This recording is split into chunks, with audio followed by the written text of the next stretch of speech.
Hello everybody. So today we will talk about the issues when you're working with SUBDs, or maybe you will want to create something else and my render viewport 2.0 won't be able to do it. So what I'm trying to tell you, I'm trying to say that if we will convert polygons to SUBD, we'll go to a vertex point, we cannot select it. Yeah, finer, cannot see it. It just, as you can see, just doesn't work. Yeah. Okay. If we will go to the default view, older view version, you can see it's working fine. Yeah. Great. So as well, as you can see, I have this old body from Maya. Yeah.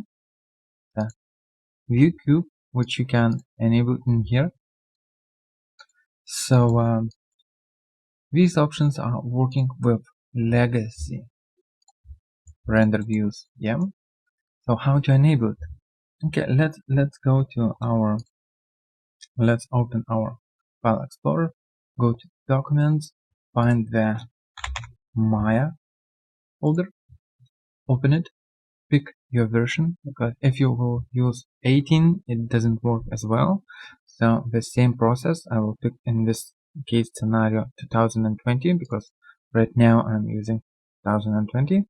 And when you see this folder, in that content you should see Maya environment file.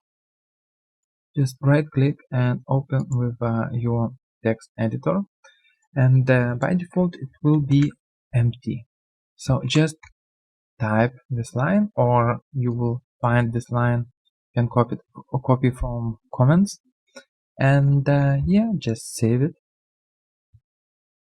close the Maya and start it again. After rebooted Maya, you can go to the render tab and check it. You should see legacy 2 render views, high quality and default viewport. So great, I hope this information was useful, because we're moving forward with subdivisions and we need to cover such things. Yep, great. So stay tuned, be healthy.